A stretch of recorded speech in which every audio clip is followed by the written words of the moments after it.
Trust that the divine wisdom that you are is asking you to express this more fully, is telling you that this is what you can be in the flow of, and through that, be the windows of heaven. So let's just take a deep breath. Just fully knowing what a beautiful, perfect moment this is. We're going to be led through our meditation song.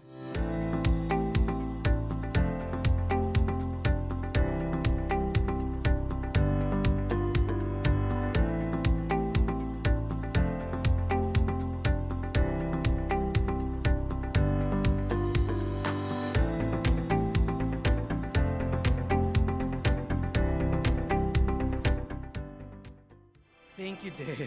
One more time, yeah. Everybody, let's just take a breath. Woo. Thank you for that, Dale. Wow. Good way to kick off the new year, huh? Remembering the ordinary miracles that are going to be taking place in our lives. The miracle of Dale's voice, the miracle of being here together, the miracle of celebrating. So, well, you know, we are in this brand new year. You've already said you want to make it the best year yet. I'm going to give you an unproven way to do this. So I shared the same joke last year, and not many people laughed. I'm not saying that's why we had 2020, but I'm giving you another opportunity to respond to this joke in maybe a different manner. You ready? You ready to make all your dreams come true? I'm going to hear it. I'm going to hear it. All right. So there's this woman who is giving birth to twins. And she needs to go to the hospital and give birth. And nobody is around except for her brother to take her. And she's a little concerned because her brother's a little out there. She's a little concerned. But sure enough, he takes her to the hospital. And she gives birth. And as she gives birth, she was just so tired, she just fell right asleep. When she wakes up, when she comes to, her brother is there grinning. And she says, "What's going on? Tell me, everything okay?" She's like, "Oh my God, everything was great. You had a beautiful daughter." She's like, "Oh, wonderful. And I named her." And she goes, "Oh, geez." "What'd you name her?" "Her name is Denise." He goes, "Oh, that's actually pretty okay. That's good. All right. And what about the other one?" "The other one's a boy." She's like, "And what did you name him?"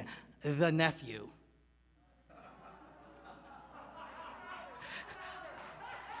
I'll have you know that the 9:30 service was either just much more willing to lie to me and just step into the greatness of 2021, or maybe I told it a little different. I don't know. Anyways. Yeah, So here's the thing.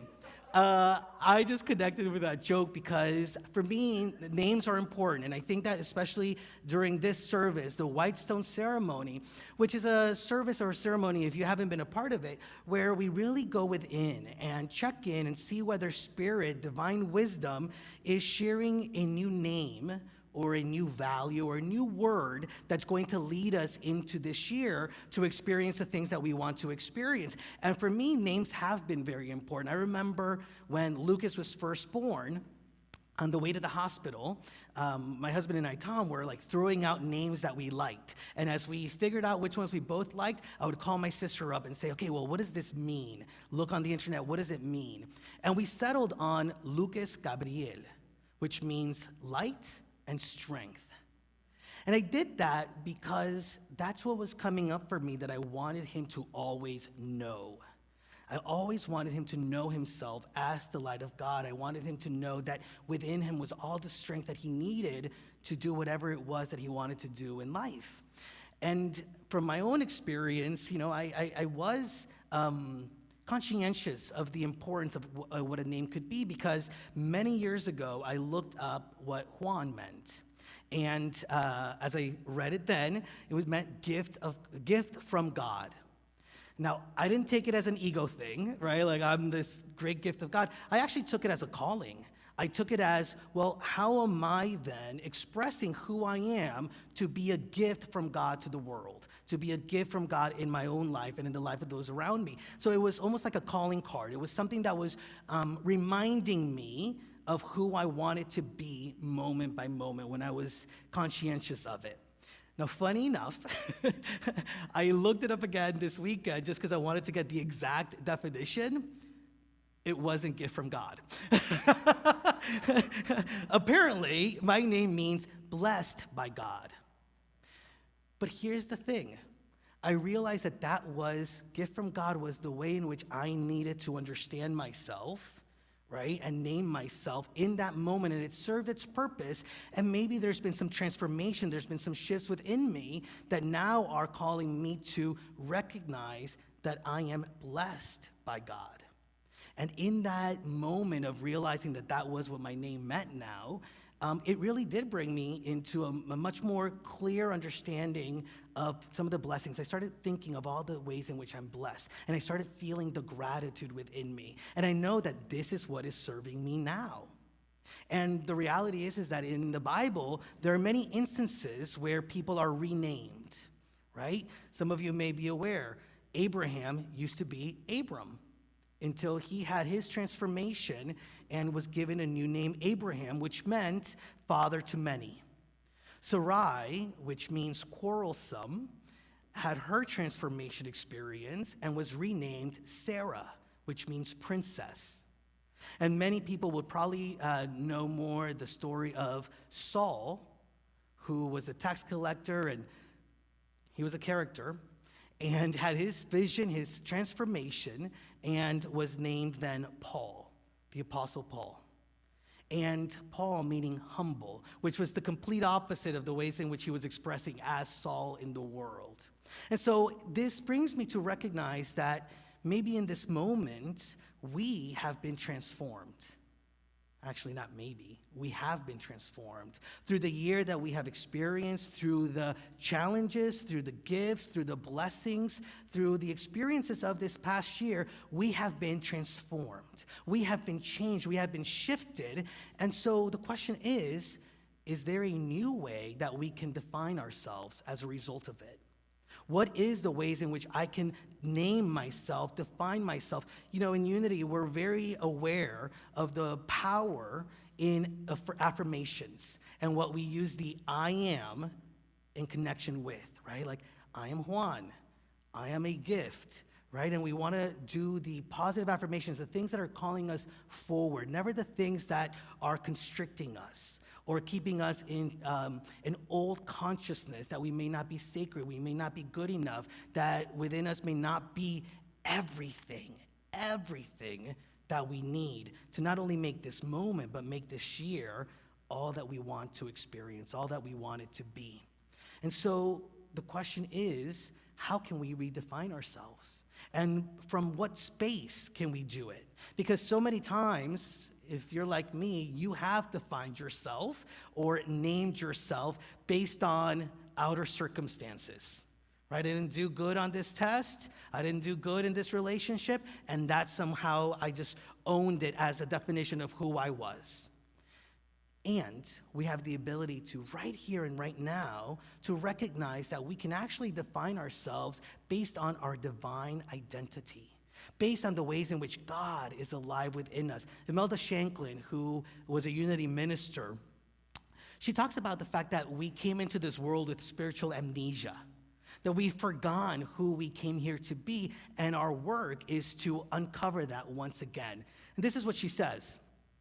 Someday you will become wholly awakened to your divine identity and will begin to consciously take on the image of perfection. We are the image of perfection. Not only can we define ourselves from that space, but we can live into that definition of who we are. And imagine, yeah, it's wonderful and great. I have many goals for this year. I have many intentions. But imagine if we're doing these or looking to live into these goals and intentions from the space of our divine identity, from knowing that we are this divine perfection and the image of this divine perfection. Imagine then how much more deeply you would live into the goals that you have for maybe perfect relationships, loving, mature, healthy relationships, for the ways in which you show up at work, the ways in which you show up in employment, the ways in which you express that which you are uniquely, You know, we are this wonderful image of perfection, uniquely created to express some beautiful gift that we are to be in the world. Imagine the ways in which we could experience prosperity and abundance, financial freedom based on our divine identity. So what's in the horizon for you this year? 2021, you know, how do you see this year shaping up? What's at the horizon for you? And really think about that. What is the vision? What is the feeling? What is the experience that 2021 will be for you? And one of the things that I love about this idea of, you know, the horizon and this vision is, well, when you see the horizon and you're called forth from it, you got to actually walk towards it, right? Like, you got to take the steps to be able to really live into it. And so that's, I think, what's really powerful to do, especially during these moments, to be able to recognize that there is something really wonderful and really great that is calling us in this transformative way that we've shown up now based on what has been, to now experience what will be, to experience ourselves in a new light, in a different light. So this service, the ceremony, does that. It just invites us in, and it's based on a quote from a Bible verse from Revelations. And it's Revelations chapter 2, verse 17. Let anyone who has an ear listen to what the Spirit is saying to the churches. To everyone who conquers, I will give you some of the hidden manna, and I will give you a white stone, and on the white stone is written a new name that no one knows except for the one who receives it. Let everyone who conquers. What are we conquering? If you're like me, as we're celebrating the beginning of 2021, you're reflecting back on, we made it through 2020.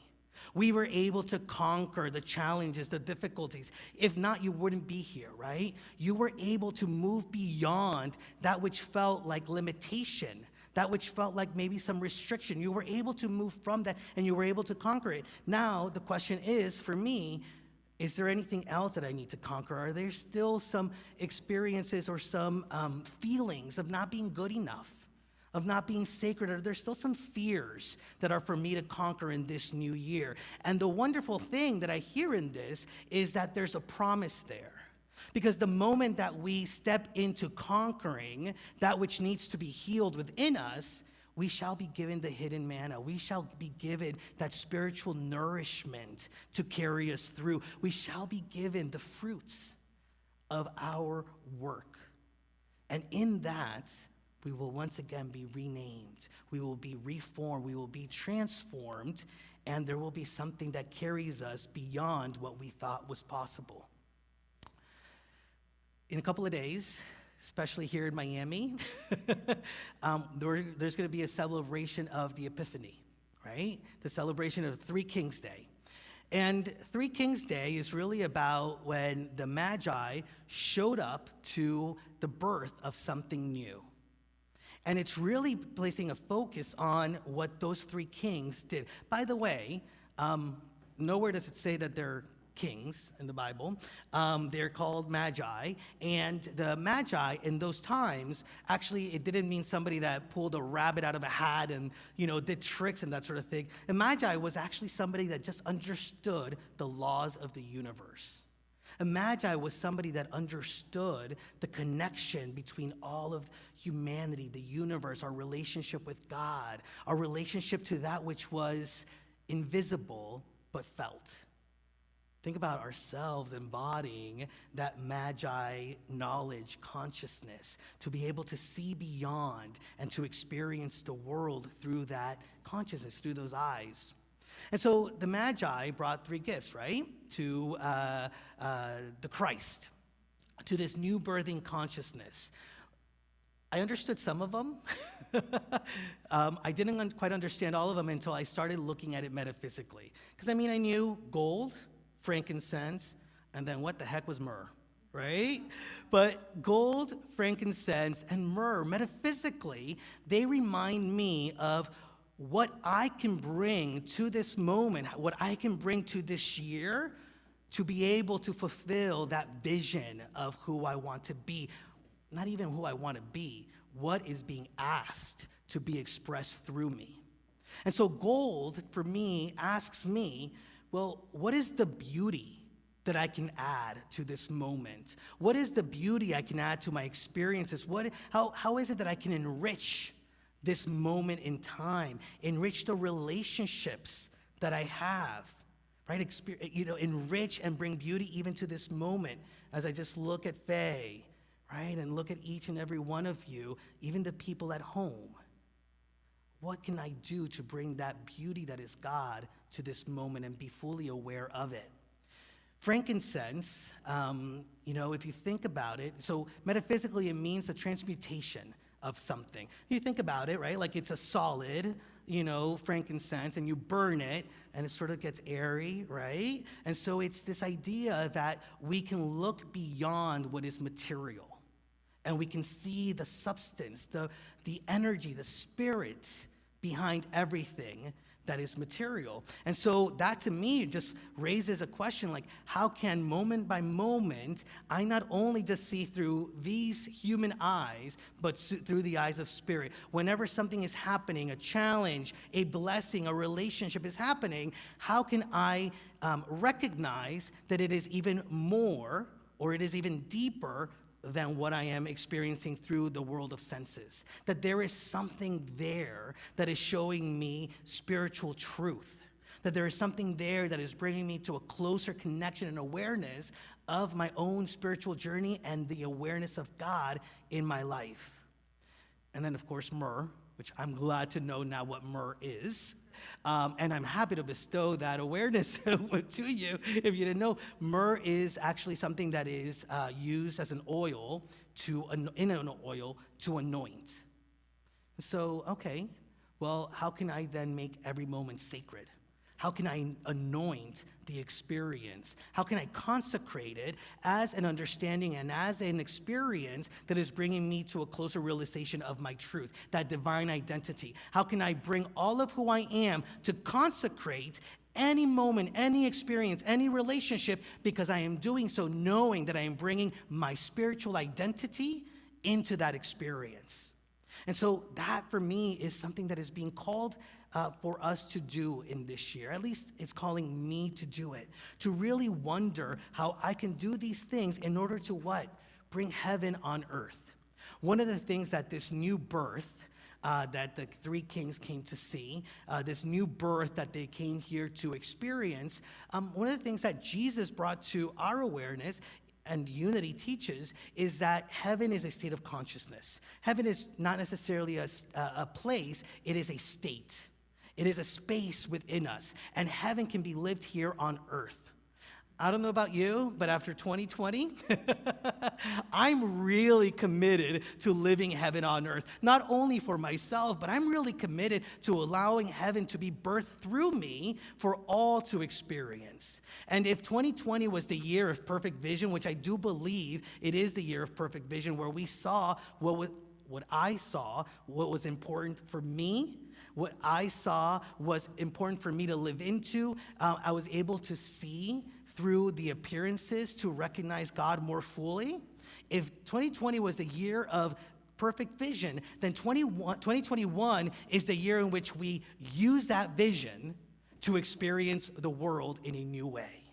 It is the year of implementing all that we've learned through this perfect vision so that it's not wasted, but it brings us into a closer relationship with the divine that is within us. And so that's what I'm really clear on, and that's what I'm really bringing to this ceremony, where I'm going to be receiving a word of value, a new name that calls me to a greater expression of my divine identity, of the spiritual identity that is not only alive within me, but it is pushing itself out and asking to be expressed in greater ways.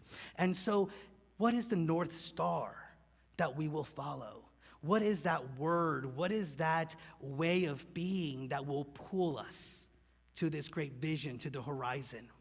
I love the quote from Eric Butterworth that recognizes that we are the ways in which heaven is made known, because I truly believe it. And I truly believe that this is the year, this is the moment, this is the experience that if we all knew this just a tiny bit deeper, we would see and experience a greater sense of love and peace and joy and gratitude in the world. And yes, we would make 2021 our best year yet. And he says, you are the windows of heaven, and you will be poured out as a blessing.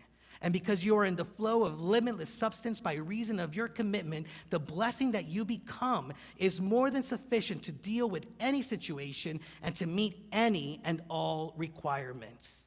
We are the ones that are going to be poured out into the world. The moment that we say yes, yes, this is my spiritual identity. I am in the perfect image of God.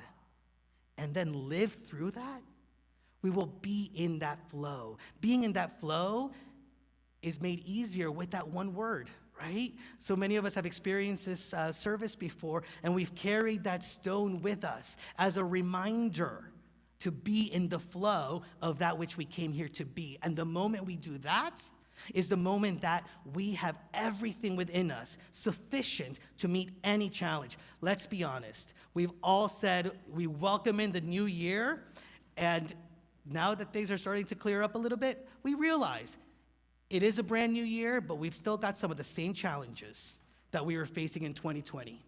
Some of the same issues are still alive within the community, within the world, and we have been transformed. We can respond to them in a different light, and we can not only experience them, but we can thrive through them, and we can use them to once again go deeper and deeper and deeper to know our truth. So it's for us to follow that North Star. I don't know what word will come up for you. I got mine at the 9:30.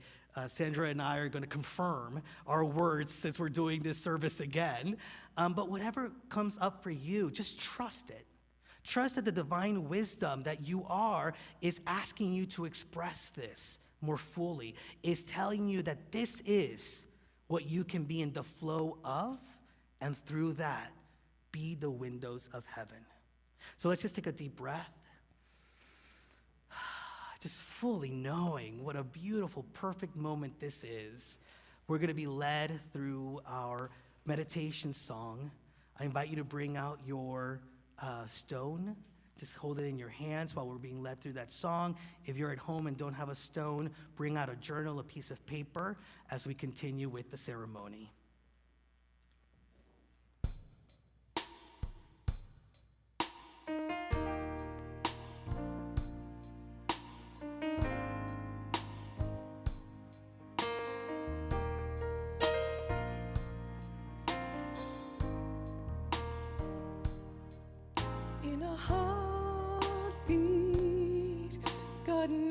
What's on your mind? In a heartbeat, God knows us. In a heartbeat, God whispers in your soul. In a heartbeat, God loves us. As we breathe in, we feel with God. As we breathe in God's love, and we breathe out all the worries that we're thinking of. As we breathe out in peace.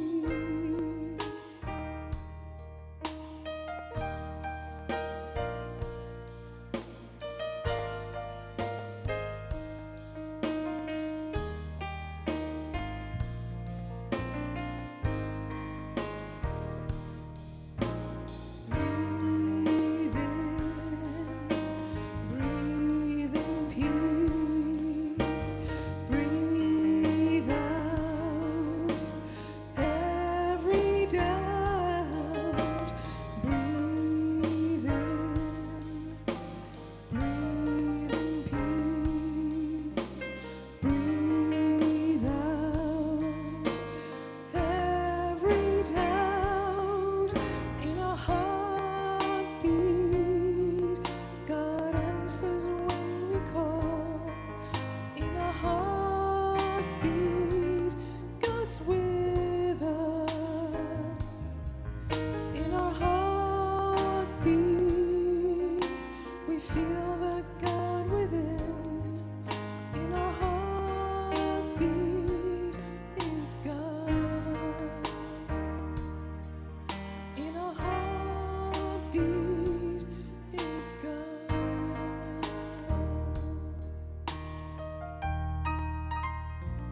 And so if you can, just holding your stone, I invite you to take a breath.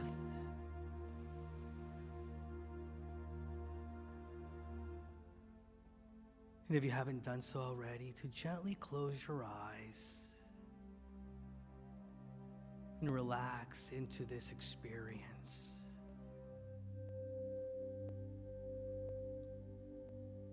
Relaxing into a knowing that the very presence of God is here in this moment.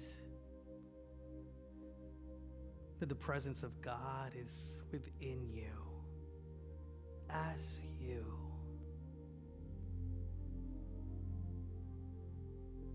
And that in this moment, God's peace and comfort,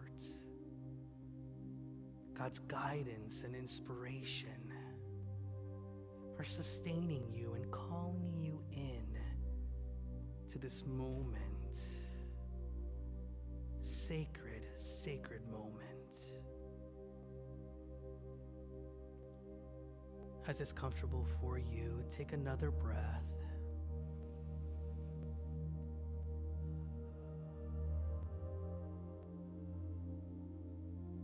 And we call forth that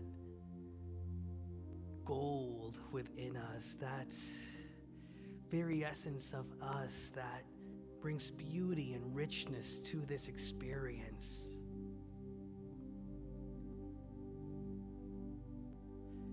We call forth our own understanding of that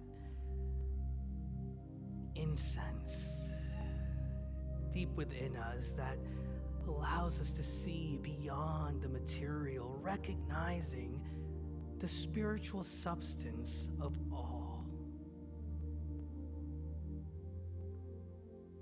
And we call forth that power of our own myrrh, consecrating this experience, knowing that something sacred is taking place within us, within this time.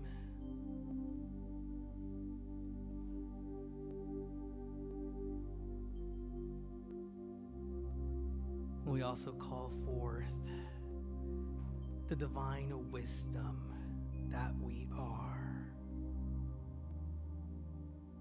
God's guidance alive within us.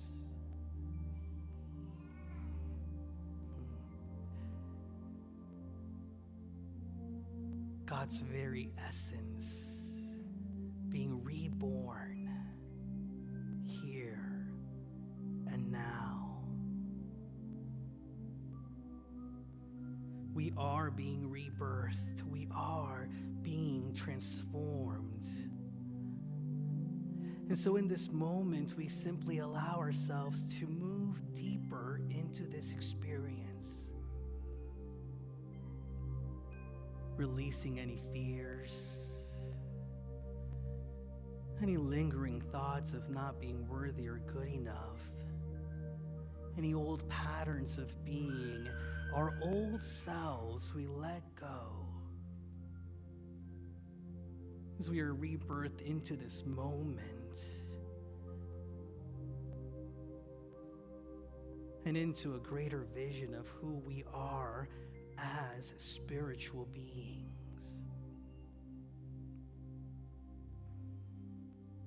I am that I am.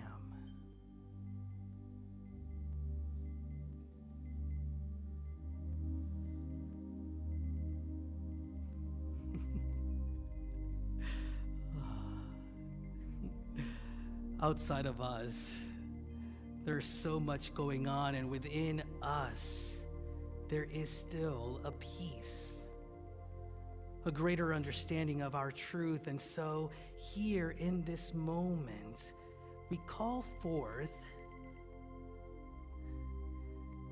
that divine spirit. We call forth this word that will guide us, that we will value, that will remind us of who we are and who we have been meant to be this year. I am that I am. I am in the heart and in the mind of God. I am in the presence of the divine. So take another deep breath.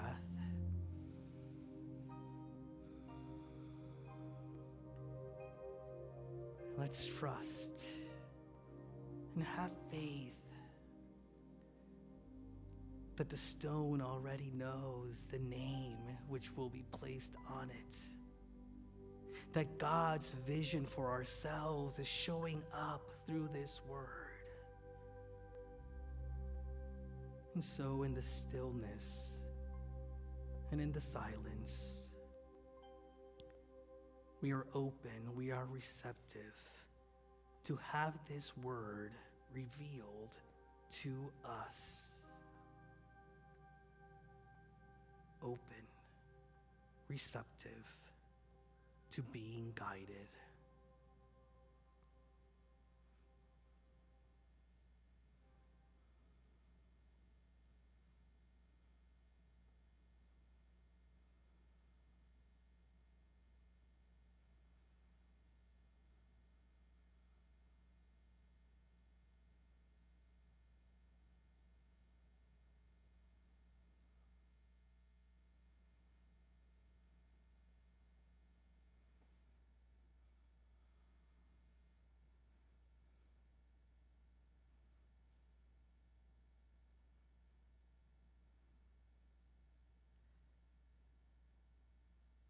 In the stillness of this moment, in the quiet and the stillness of my mind,